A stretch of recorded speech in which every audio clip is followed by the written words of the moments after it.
Eka Cipta Wijaja lahir dengan nama Wei Ek Jong pada 27 Februari 1923 di Quanzhou, Provinsi Fujian, Tiongkok. Ia lahir dalam keluarga miskin yang jauh dari kata berkecukupan. Di desa tempat Eka dilahirkan, kehidupan masyarakat sangat sederhana. Banyak orang hidup dengan serba kekurangan, termasuk keluarganya yang sangat terbatas secara ekonomi. Kondisi inilah yang membuat keluarga Eka mengalami kesulitan dalam mencukupi kebutuhan hidup sehari-hari. Di masa kecilnya, Eka menyaksikan langsung perjuangan orang tuanya dalam mencari nafkah, dan dari situlah ia mulai menyadari betapa kerasnya kehidupan yang harus dihadapi. Ketika usianya baru 9 tahun, ayah Eka memutuskan untuk merantau ke Indonesia demi mencari peruntungan yang lebih baik. Pada saat itu, banyak orang Tiongkok yang percaya bahwa Asia Tenggara, khususnya Hindia Belanda, sekarang Indonesia, adalah tanah yang penuh peluang untuk mengubah nasib. Demi masa depan yang lebih baik bagi keluarga, mereka akhirnya memutuskan untuk hijrah. Eka kecil pun mengikuti perjalanan tersebut bersama ibu dan saudaranya, menempuh perjalanan panjang dengan kapal laut dari Fujian ke Makassar, Sulawesi Selatan. Perjalanan ini bukanlah hal mudah. Selama berbulan-bulan mereka harus bertahan dengan kondisi kapal yang seadanya, yang semakin menguatkan mental Eka kecil dalam menghadapi tantangan hidup.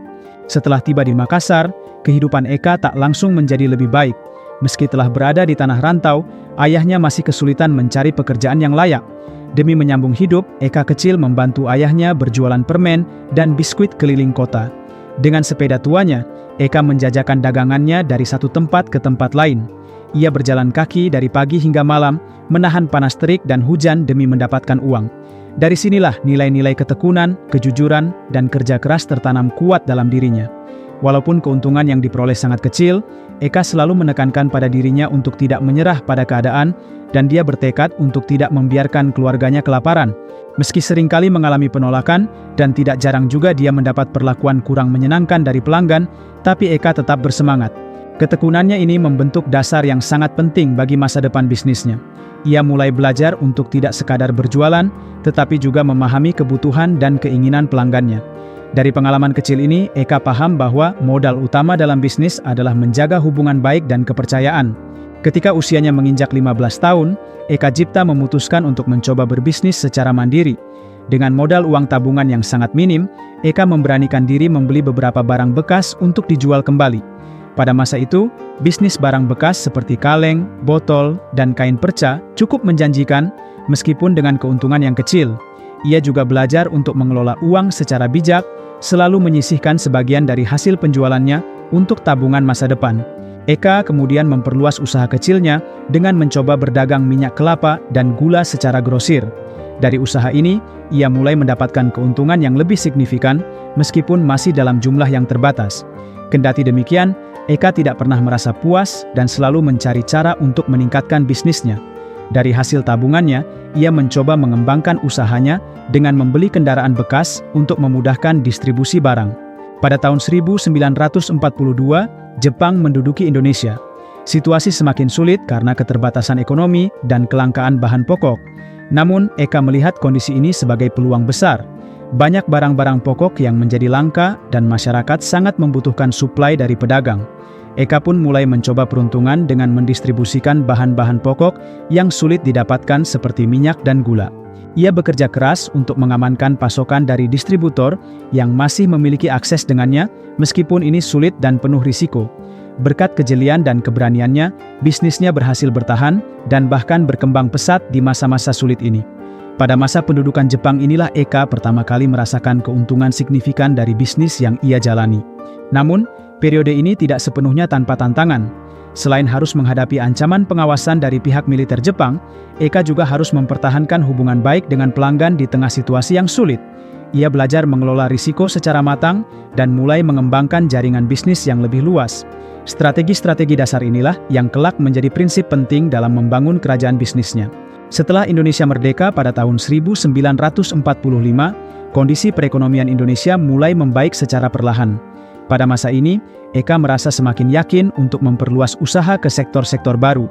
Ia merambah bisnis perkebunan, khususnya karet, kopi, dan kelapa sawit. Eka melihat bahwa sektor perkebunan memiliki potensi besar di Indonesia yang kaya akan sumber daya alam.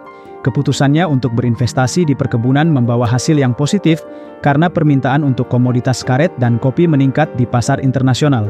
Dengan berkembangnya usahanya di bidang perkebunan, Eka mulai memiliki modal yang cukup untuk membentuk sebuah grup perusahaan. Di tahun 1960-an, ia mendirikan Sinarmas sebagai payung dari berbagai bisnis yang ia jalankan. Pada awalnya, Sinarmas bergerak di bidang perdagangan bahan kebutuhan pokok, tetapi perlahan-lahan ekspansi dilakukan ke berbagai sektor industri. Pada akhir 1960-an, Sinarmas mulai mengambil langkah besar dengan mendirikan pabrik pulp dan kertas, yang kemudian menjadi salah satu bisnis andalan Sinarmas Group. Eka Cipta menyadari bahwa kebutuhan kertas di dalam negeri sangat besar, terutama seiring dengan perkembangan pendidikan dan administrasi pemerintahan. Dengan pertimbangan ini, ia mendirikan Asia Pulp and Paper, APP, perusahaan yang kelak menjadi produsen kertas terbesar di Asia. Langkah berani Eka dalam membangun industri pulp dan kertas ini membawa Sinarmas ke tingkat yang lebih tinggi.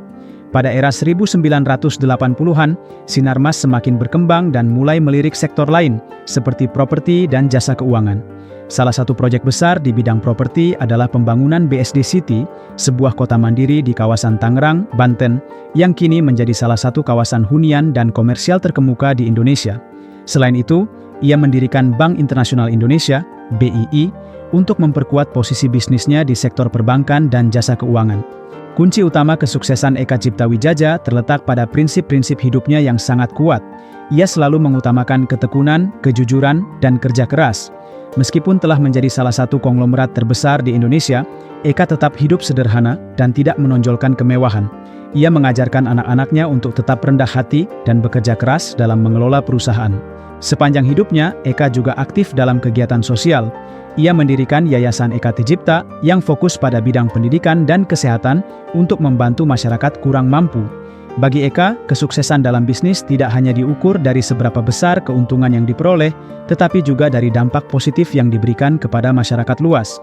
Eka Cipta Wijaja wafat pada 26 Januari 2019, meninggalkan warisan bisnis yang sangat besar bagi keluarga dan karyawannya.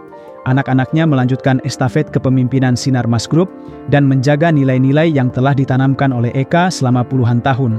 Di bawah kepemimpinan generasi kedua, Sinarmas Group terus berkembang dan berinovasi dalam berbagai sektor, termasuk energi terbarukan, agribisnis, teknologi, dan layanan keuangan.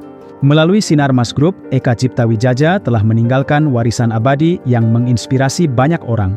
Perjalanan hidupnya menjadi contoh nyata bagaimana seorang anak miskin yang datang ke Indonesia tanpa modal besar bisa membangun kerajaan bisnis dari nol hanya dengan bermodal keberanian, ketekunan, dan visi yang jelas.